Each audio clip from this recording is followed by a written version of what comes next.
Gênesis capítulo 34. O conflito entre os filhos de Jacó e os siquemitas. Certa vez, Diná, a filha que lhe dera a Jacó, saiu para conhecer as mulheres daquela terra. Siquém, filho de Amor, o heveu, governador daquela região, viu-a, agarrou-a e a violentou. Mas o seu coração foi atraído por Diná, filha de Jacó, e ele amou a moça e falou-lhe com ternura. Por isso Siquém foi dizer a seu pai Amor: consiga-me aquela moça para que seja minha mulher. Quando Jacó soube que sua filha Diná tinha sido desonrada, seus filhos estavam no campo, com os rebanhos. Por isso esperou calado até que regressasse. Então Amor, pai de Siquém, foi conversar com Jacó. Quando os filhos de Jacó voltaram do campo e souberam de tudo, ficaram profundamente entristecidos e irados, porque Siquém tinha cometido um ato vergonhoso em Israel ao deitar-se com a filha de Jacó, coisa que não se faz. Mas Amor lhes disse: meu filho Siquém apaixonou-se pela filha de vocês. Por favor, entregue-na a ele, para que seja sua mulher. Casem-se entre nós, deem-nos suas filhas e tome para si as nossas. Estabeleçam-se entre nós. A terra está aberta para vocês. Habitem-na, façam comércio nela e adquiram propriedades. Então Siquém disse ao pai e aos irmãos de Diná: concedam-me este favor, e eu lhes darei o que me pedirem. Aumente quanto quiserem o preço e o presente pela noiva, e pagarei o que me pedirem. Não somente me deem a moça por mulher. Os filhos de Jacó, porém, responderam com falsidade a Siquém e a seu pai Amor, por ter Siquém desonrado Diná, a irmã deles. Disseram: não podemos fazer isso. Jamais entregaremos nossa irmã a um homem que não seja circuncidado. Seria uma vergonha para nós. Daremos nosso consentimento a vocês com uma condição: que vocês se tornem como nós, circuncidando todos os do sexo masculino. Só então lhes daremos as nossas filhas e poderemos casar-nos com as suas. Nós nos estabeleceremos entre vocês e seremos um só povo. Mas se não aceitarem circuncidar-se, tomaremos nossa irmã e partiremos. A proposta deles pareceu boa a Amor e a seu filho Siquém. O jovem, que era o mais respeitado de todos os da casa de seu pai, não demorou em cumprir o que pediram, porque realmente gostava da filha de Jacó. Assim, Amor e seu filho Siquém dirigiram-se à porta da cidade para conversar com seus concidadãos. E disseram: esses homens são de paz. Permitam que eles habitem nossa terra e façam comércio entre nós. A terra tem bastante lugar para eles. Poderemos casar com suas filhas e eles com as nossas.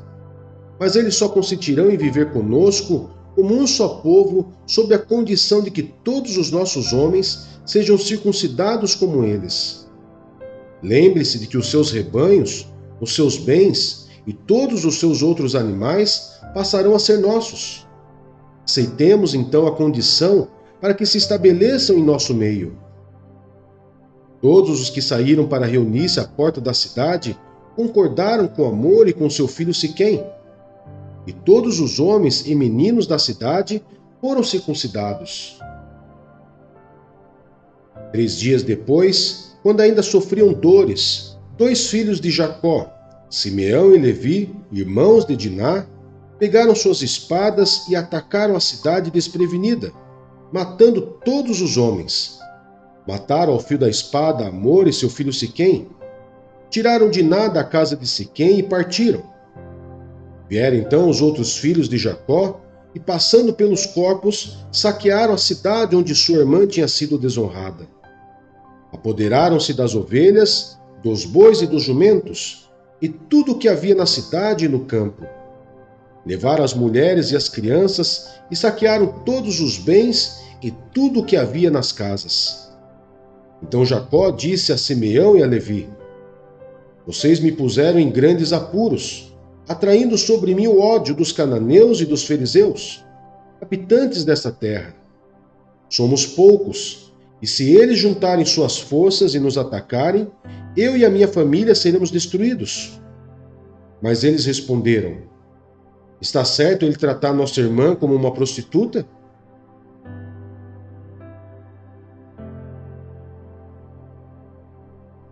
Marcos, capítulo 5. A cura de um endemoniado. Eles atravessaram o mar e foram para a região dos Gerazenos. Quando Jesus desembarcou, um homem com um espírito imundo veio dos sepulcros ao seu encontro. Esse homem vivia nos sepulcros e ninguém conseguia prendê-lo, nem mesmo com correntes, pois muitas vezes lhe havia sido acorrentados pés e mãos, mas ele arrebentara as correntes e quebrara os ferros dos seus pés. Ninguém era suficientemente forte para dominá-lo. Noite e dia ele andava gritando e cortando-se com pedras entre os sepulcros e nas colinas. Quando ele viu Jesus de longe, correu e prostrou-se diante dele e gritou em alta voz: Que queres comigo, Jesus, Filho do Deus Altíssimo? Rogo-te por Deus que não me atormentes. Pois Jesus lhe tinha dito: saia deste homem, espírito imundo. Então Jesus lhe perguntou: qual é o seu nome? Meu nome é Legião, respondeu ele, porque somos muitos. E implorava a Jesus, com insistência, que não os mandasse sair daquela região. Uma grande manada de porcos estava pastando numa colina próxima. Os demônios imploraram a Jesus: manda-nos para os porcos, para que entremos neles. Ele lhes deu permissão, e os espíritos imundos saíram e entraram nos porcos. A manada de cerca de 2.000 porcos atirou-se precipício abaixo, em direção ao mar, e nele se afogou. Os que cuidavam dos porcos fugiram e contaram esses fatos na cidade e nos campos, e o povo foi ver o que havia acontecido. Quando se aproximaram de Jesus, viram ali o homem que fora possesso da legião de demônios, assentado, vestido e em perfeito juízo, e ficaram com medo. Os que estavam presentes contaram ao povo o que acontecera ao endemoniado, e falaram também sobre os porcos.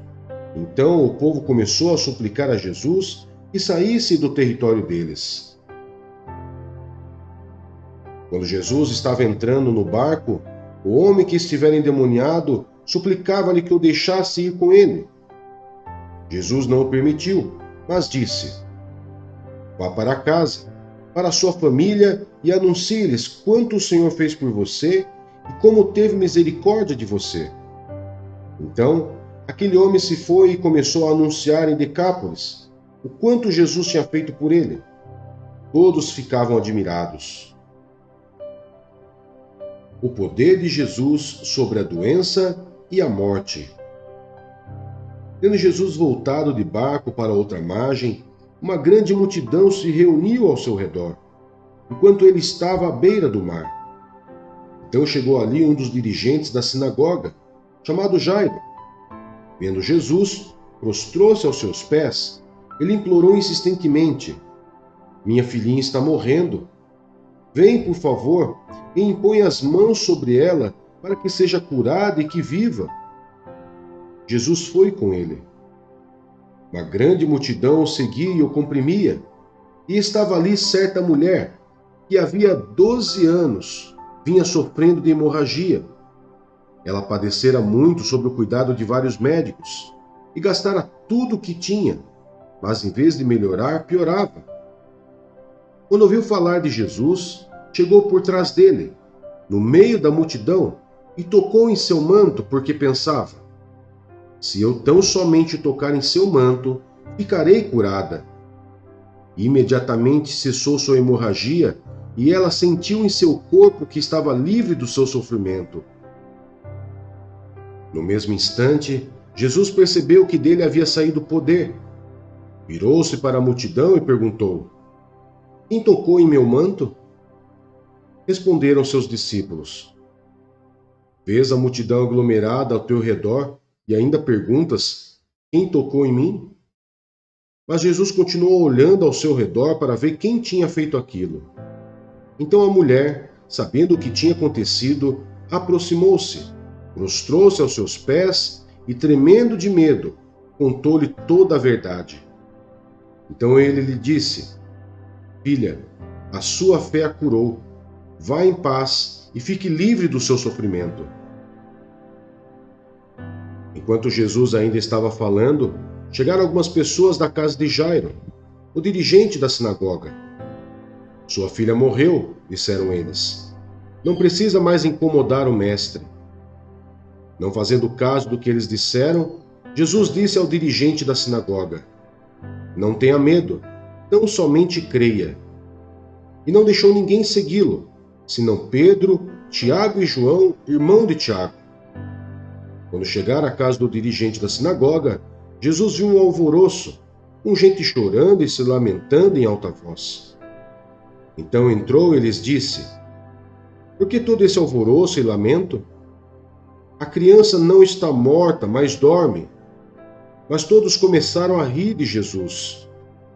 Ele, porém, ordenou que eles saíssem, tomou consigo o pai e a mãe da criança e os discípulos que estavam com ele, e entrou onde se encontrava a criança.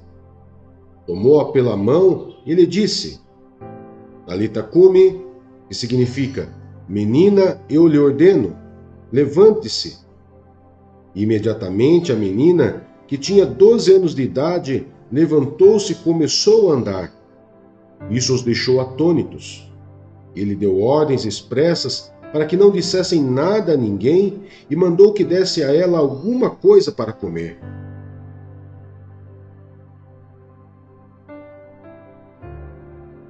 Jó, capítulo 1. Na terra de Uz vivia um homem chamado Jó. Era um homem íntegro e justo. Temia a Deus e evitava fazer o mal. Tinha ele 7 filhos e 3 filhas, e possuía 7.000 ovelhas, 3.000 camelos, 500 juntas de boi e 500 jumentos. Tinha muita gente a seu serviço. Era o homem mais rico do Oriente.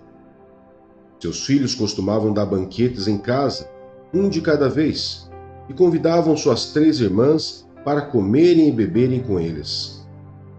Terminado um período de banquetes, Jó mandava chamá-los e fazia com que se purificassem.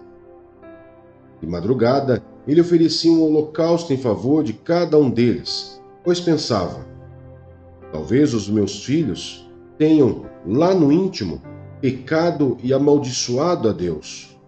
Essa era a prática constante de Jó. A primeira aprovação de Jó. Certo dia, os anjos vieram apresentar-se ao Senhor, e Satanás também veio com eles. O Senhor disse a Satanás: De onde você veio? Satanás respondeu ao Senhor: De perambular pela terra e andar por ela. Disse então o Senhor a Satanás: Reparou em meu servo Jó? Não há ninguém na terra como ele, irrepreensível, íntegro, homem que teme a Deus e evita o mal. Será que Jó não tem razões para temer a Deus? Respondeu Satanás. Acaso não puseste uma cerca em volta dele, da família dele e de tudo que ele possui? Tu mesmo tens abençoado tudo o que ele faz, de modo que os seus rebanhos estão espalhados por toda a terra. Mas estenda a tua mão e fere tudo o que ele tem, e com certeza ele te amaldiçoará na tua face. O Senhor disse a Satanás: Pois bem, tudo o que ele possui está nas tuas mãos, apenas não toque nele. Então Satanás saiu da presença do Senhor. Certo dia, quando os filhos e as filhas de Jó estavam num banquete, comendo e bebendo vinho na casa do irmão mais velho, um mensageiro veio dizer a Jó: Os bois estavam arando e os jumentos estavam pastando por perto, quando os sabeus os atacaram e os levaram embora. Mataram a espada os empregados, e eu fui o único que escapou para lhe contar. Enquanto ele ainda estava falando, chegou outro mensageiro e disse: Fogo de Deus caiu do céu e queimou totalmente as ovelhas e os empregados, e eu fui o único que escapou para lhe contar. Enquanto ele ainda estava falando, chegou outro mensageiro e disse: Vieram caldeus em 3 bandos, atacaram os camelos e os levaram embora. Mataram a espada os empregados, e eu fui o único que escapou para lhe contar. Enquanto ele ainda estava falando, chegou ainda outro mensageiro e disse: Seus filhos e suas filhas estavam num banquete, comendo e bebendo vinho na casa do irmão mais velho. Quando de repente, um vento muito forte veio do deserto e atingiu os 4 cantos da casa, e desabou. Eles morreram, e eu fui o único que escapou para lhe contar. Ao ouvir isso, Jó levantou-se, rasgou o manto e rapou a cabeça. Então prostrou-se com o rosto em terra em adoração e disse: Saí nu do ventre da minha mãe e nu partirei. O Senhor o deu, o Senhor o levou. Louvado seja o nome do Senhor. Em tudo isso, Jó não pecou e não culpou a Deus de coisa alguma.